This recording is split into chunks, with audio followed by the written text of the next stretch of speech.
Hello and welcome everyone to the next installment of our CQ Connects conversations.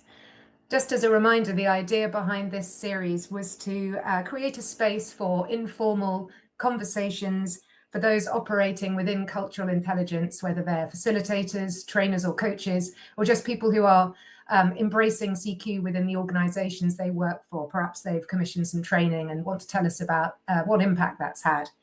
So the format's the same each time. We get to know our guest of the day while also considering hot topics, common issues and pain points that tend to crop up fairly often in this work.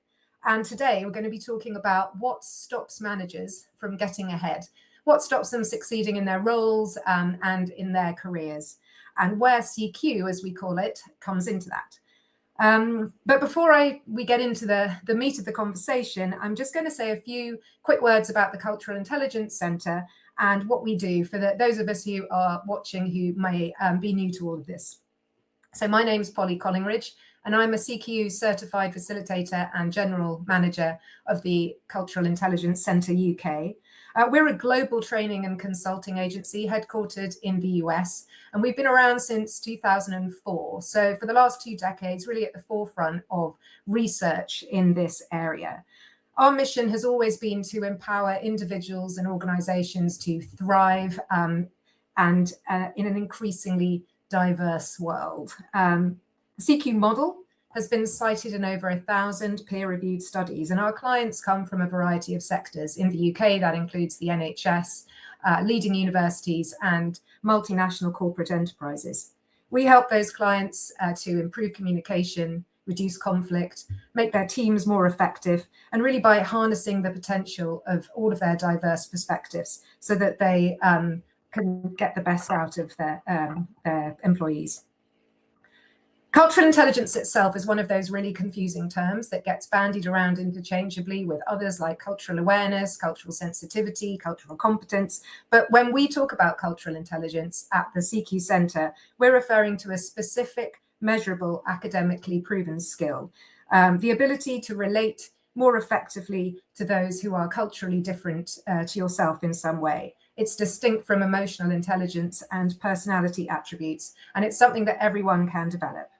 It's based around 4 main capabilities, not just your knowledge about how cultures are similar and different, but also your motivation to bridge differences and your ability to plan ahead for and reflect on your intercultural encounters, as well as ultimately your ability to adapt your behavior. And one final thing, culture for us is a broad term. We're not just talking about nationality necessarily. It's really any cultural group that you belong to that has a set of beliefs and behaviors attached to it. So it could be your generation, it could be your faith, it could be your race and ethnicity, or even just the department that you work in. So on to the conversation. I'm really delighted to introduce Victoria Rennoldson, who's here with me today. Victoria, would you like to tell us about yourself? Well, thank you, Polly. Really appreciate you joining you here today. I'm Victoria Rennoldson. I'm also based in London, the UK, and I am focused in on global leadership, particularly with a lens of strategic communication and cultural intelligence. So I am a speaker on these topics. I do coaching and training and facilitation around these areas for individuals, teams, and organizations. And I have written a book about it last year. So I wrote a book, Become a Global Leader, which came out just over 6 months ago now, which is very much focused around the topics of global leadership today and includes, of course, quite a bit of focus around cultural intelligence. I have been certified with the Cultural Intelligence Centre probably about 4 or 5 years ago now, and I'm also an associate trainer. So I also do work directly with you. Thank you so much yes, I thought I'd allow you to describe what you do rather than just, but yes, for everyone to know, Victoria is an award-winning podcaster, and her book is absolutely wonderful, incredibly practical. So I highly recommend it. We'll talk a bit more about that later. But so I don't know if you want to share with us a little bit, Victoria, about how you first came across cultural intelligence, because I know you've been working in the intercultural training space for a while. And yeah, tell us about, what attracted you to CQ specifically as a framework, what got you excited about it? Absolutely. Well, if I sort of roll back, I think sort of the beginnings of the journey are sort of relevant as well, which is that I'm somebody who's always been really fascinated about how communication works in different cultural contexts. From my early days studying languages, I studied German and Russian and lived and worked in those countries, to my first career, which was brand marketing. And I worked for some really very large global multinational companies in the food industry and also in healthcare. And I found it fascinating in that time during my 12-year career in brand marketing to see how do teams work together and how they don't work together sometimes, how leaders succeeded and how some people, despite being really great at what they did, just somehow didn't quite make it to those leadership levels. And it was kind of during that time, during that career, that I was leading teams across Europe, working with teams in the US and in Asia. And I got really fascinated about, I wonder what it is that drives those moments of what works and what doesn't work. When I decided to leave the world of marketing, I was really interested in how could I bring my experience together with insights around communication, culture, and global leadership together. And that's the business I started 11 years ago. And the reason I came to cultural intelligence, to answer your question more specifically, is that I started off in this business very focused on people who were relocating to the UK. So London, big, international, global, multicultural hub, lots of people, lots of organizations bring their people here and their spouses. And I was really very much in that space of supporting people who are moving to the UK to understand how might they adapt themselves, whether it's their leadership style, their communication style, or their cultural style. And one of the things that I found as I was establishing this business and doing the work was that I was increasingly being asked questions like, could you just do some British cultural training? Or could you just give a quick sort of overview of do's and don'ts? And I was increasingly becoming uncomfortable with this because for me, the idea of, this is a small country, the UK, compared to many countries perhaps where people are watching this, there are not that many people here. And yet to define one nationality as a quick tick list of do's and don'ts, really it was starting to kind of feel out of sync with me. And so I was looking for something. I was looking for that idea of, okay, how could I bring depth? How could I bring something different? And that's when I came across cultural intelligence. And the idea that cultural intelligence is a set of capabilities. It's a set of capabilities that can be progressed by anybody. That it's not about how experienced or senior you are. It's about, your behavioral preferences, but also the 4 capabilities, which I'm sure we're going to dive into. And also that it works in any cultural context. It's not just about simplistic national groupings. And of course, there is very good research out there. But the issue there is you can go into the whole territory of stereotypes, which I was increasingly feeling uncomfortable about. But it also means you can apply it to any context, any situation. And that's the bit when I came across it, I think it was like 4 or 5 years ago, I was very, very excited by this because it was different from what I'd seen previously in the cultural awareness space. Thank you. No, I completely relate to that. And I feel like we often talk to people who just want a rule book. They just want to kind of, can you just let me know what I do? We've got people from this nationality, whatever, joining our team. And so I feel like it is that fine line between acknowledging that there are some useful pieces of information you can learn about a particular culture whilst not, being wedded to that stereotype. And CQ really allows you to sort of navigate your way through that space, I think. So now that you know about CQ, do you feel that there are kind of times when, how much do you use CQ now? Like, is it something that you are intentional in the work that you do, in your coaching and in your training? now. Yeah, would you tell us a bit about that? Absolutely, absolutely. So the way that I use CQ or cultural intelligence today is in a variety of different ways. So I have a particular coaching program for emerging talents and people who are sort of stepping up into leadership, which is called Global Leader Communication. And cultural intelligence is very core to that, understanding how individuals show up in their own culture, but also helping them to understand and navigate how they might adapt their leadership style. Other ways that I might use it today include I've worked with teams who are based in a headquarters. They were a very, very diverse team from something like 15 nationalities among a team of something like, I think it was literally a team of about 20 or 25. It was a very diverse team.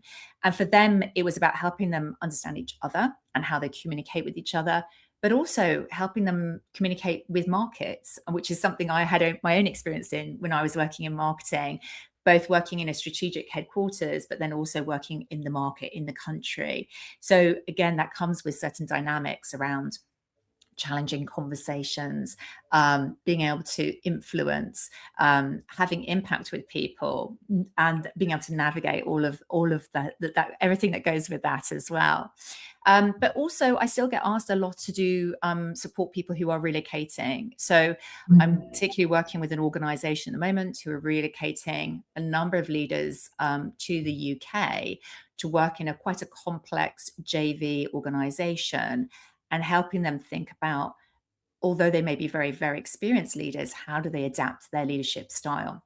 So from the work point of view, I'm using this in many different ways, from coaching to facilitation and training. But I would also say that I'm actually actively developing my cultural intelligence every day as well. Like, very honestly, I don't see myself as somebody who, knows it all. And I don't think that's my role either. I see it as a journey each of us goes on, and we are continually learning. And that learning and growth comes from the interactions that we have, the people that we meet. And I'm incredibly lucky that I am somebody who has that opportunity to work across really diverse industries, from luxury fashion to construction and energy. And that takes cultural intelligence to understand different industries. I use it every day when I'm meeting new people and understanding what might be motivating them, what their CQ drive is.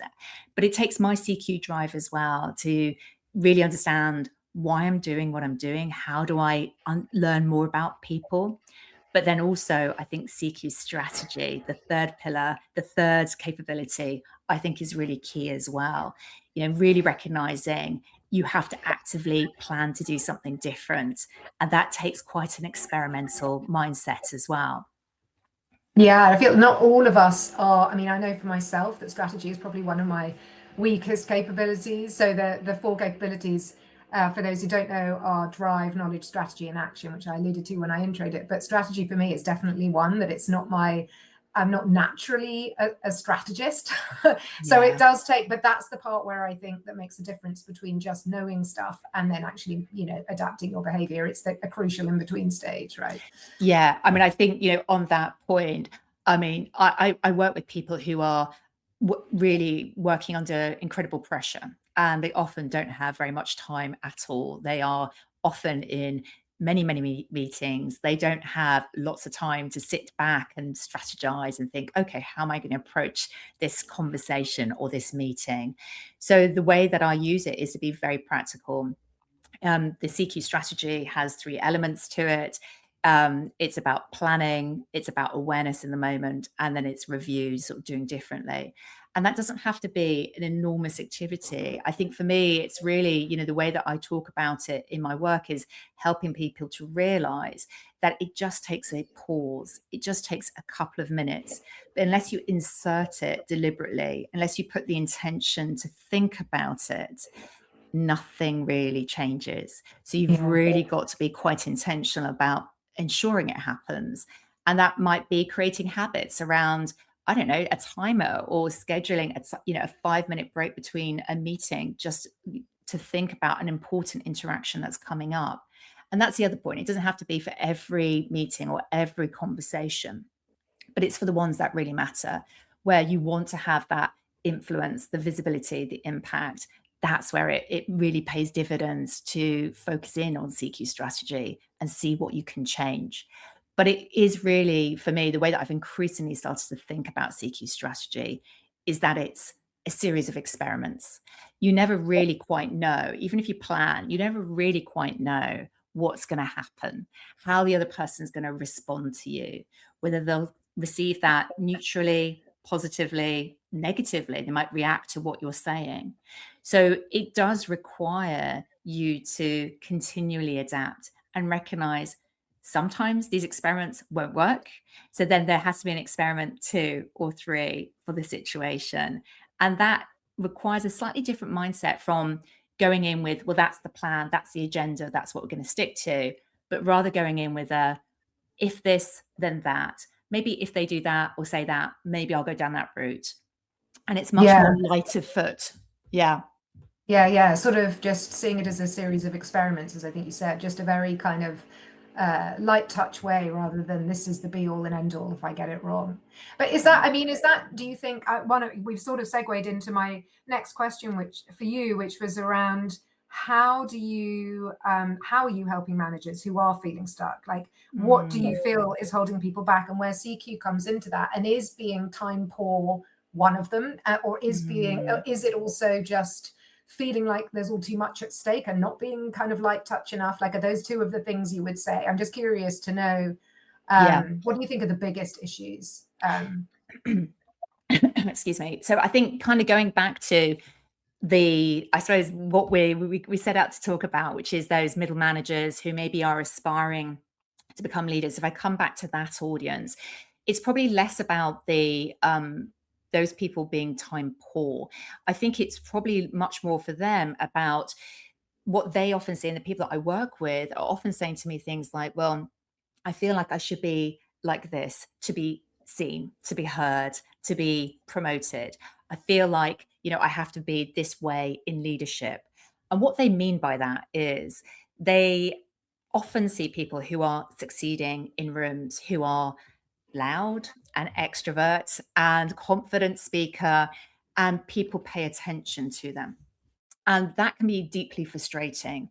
I'm working with somebody at the moment who's incredibly expert at what he does. And yet he doesn't feel like he has the same share of voice in the meeting room. He's not heard. And that's a really big problem. It's a problem for the individual because they get stuck and frustrated in their career, despite their talent, despite being incredibly capable. And they feel like they're not fully recognized and acknowledged and can progress the career the way they want to.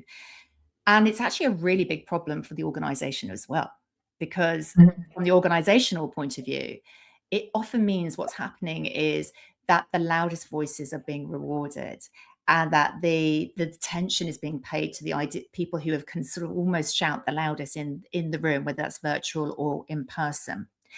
And that means you're not hearing from all the voices, which means you're not hearing all the ideas.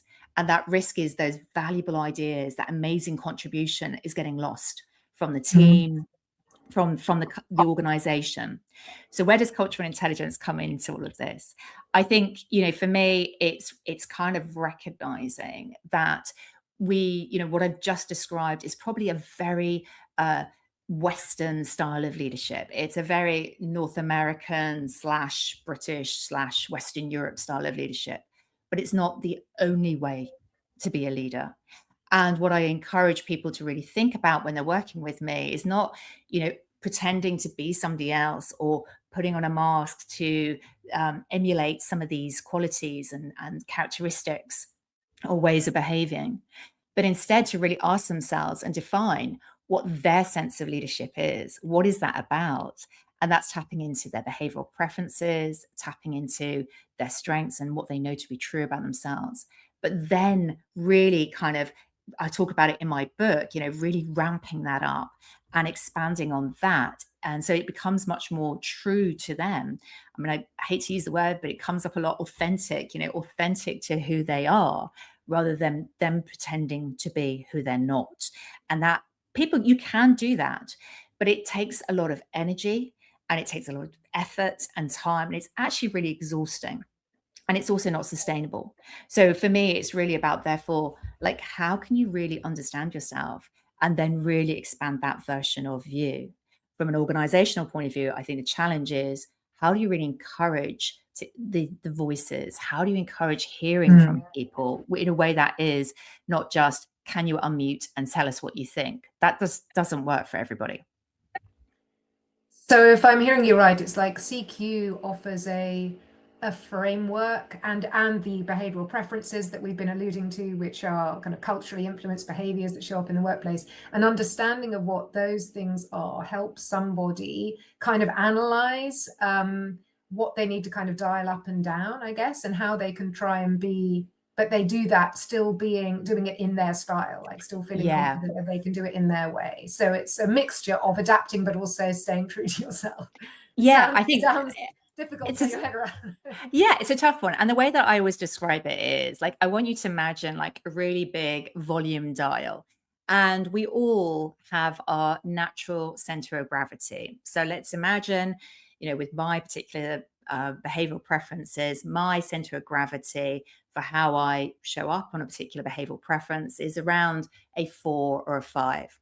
And what I want to be doing is, actually, I've noticed people in the room, the leaders are much more, an 8 or a 9.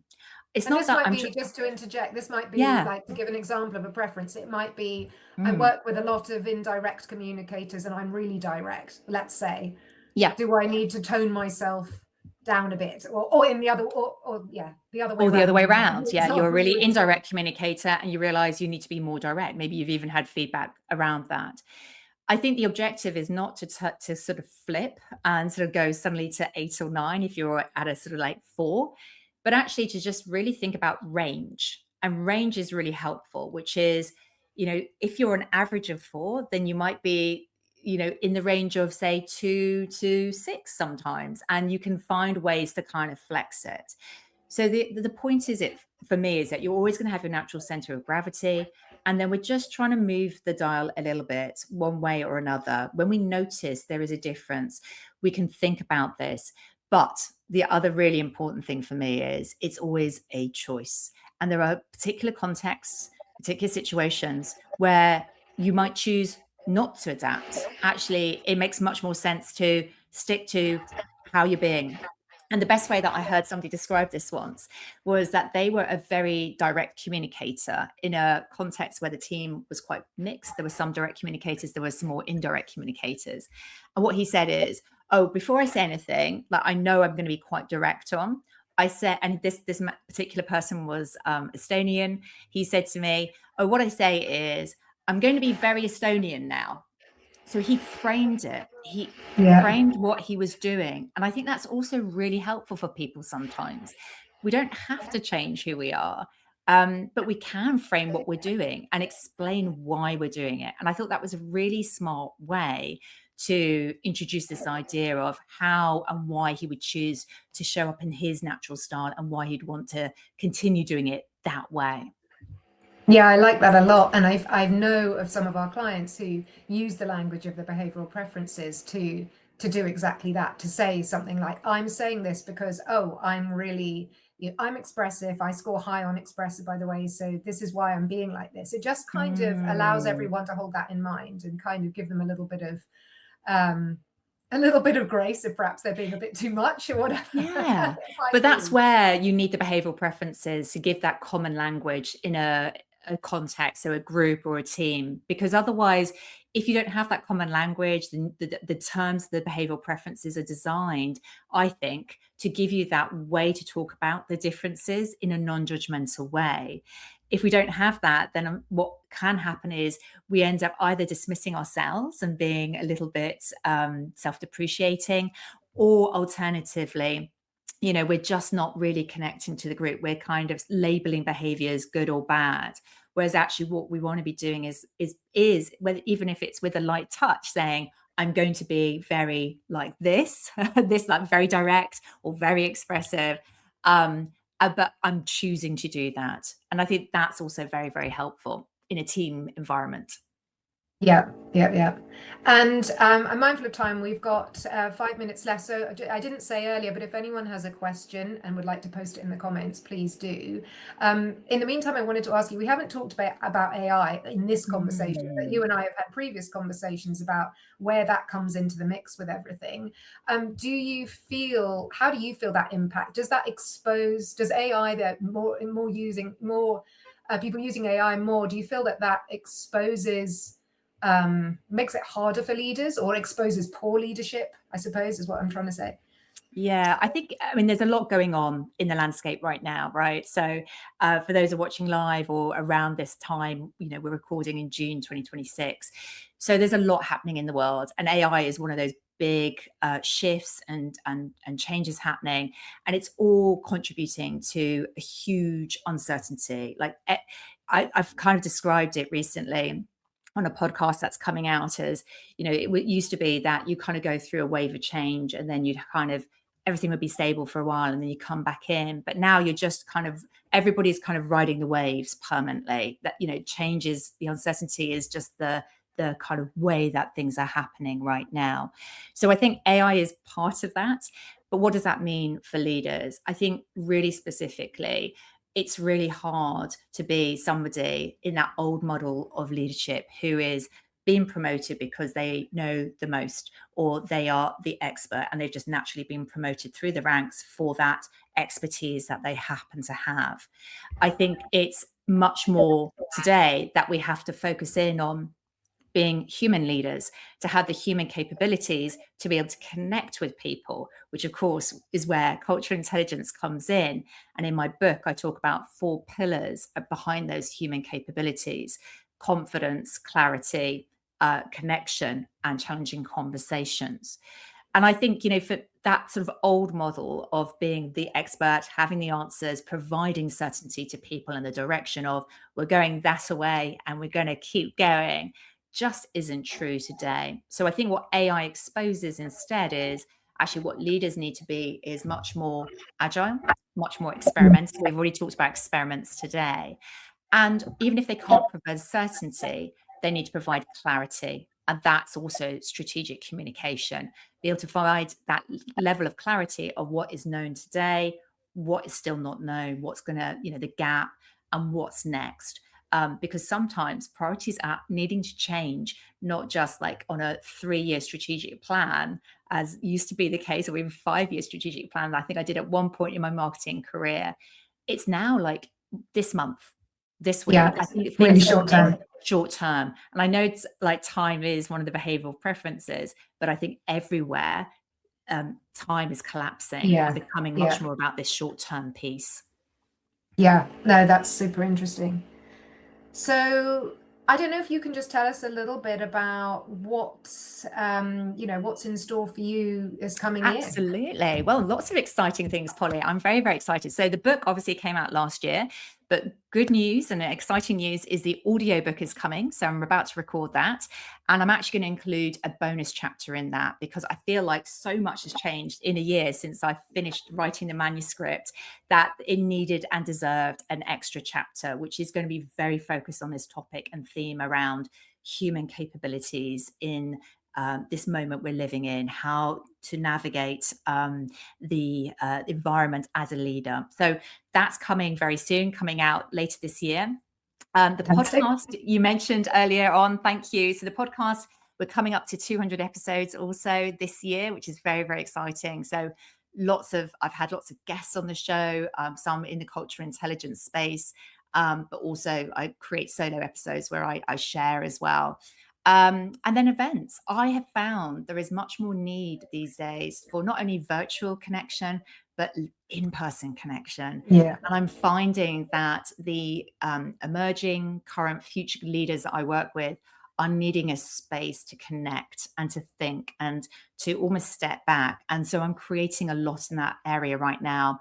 Already, I think I mentioned to you earlier, the leadership breakfasts, but also leadership dinners I'm creating because actually the most precious resource is this connection, conversations, being able to really see people and talk to them deeply. I think people are hungry for that, right? I think that's they what they are. want. Yeah. I think they are. And so I think there's lots happening, certainly, but this is what's coming up next for me.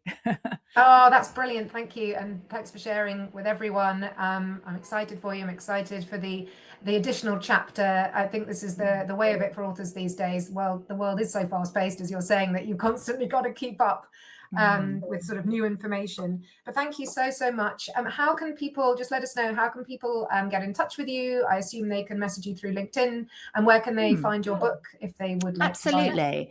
So I think probably the simplest thing that I can say is, where this has been recorded on LinkedIn, come and connect with me. I love connecting with new people.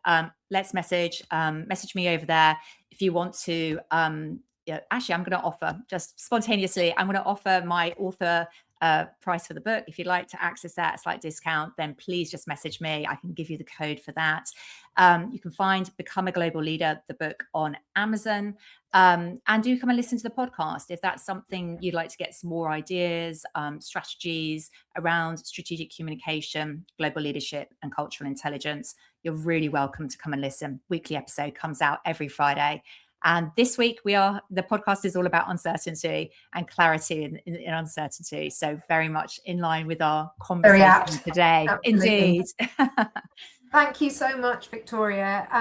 So if you've enjoyed this and you'd like to come to our next one, we're having another conversation, this time with Yasmin Mahmood, who is the head of EDI and culture change at the newly formed NHS Thames Valley ICB. And that will be the same time, 12:30 on Tuesday, the 16th of July. And we're going to be talking about the pilot cultural intelligence training that they've rolled out there and the initial impact they've seen. So come and join us for that. In the meantime, have a lovely rest of your day.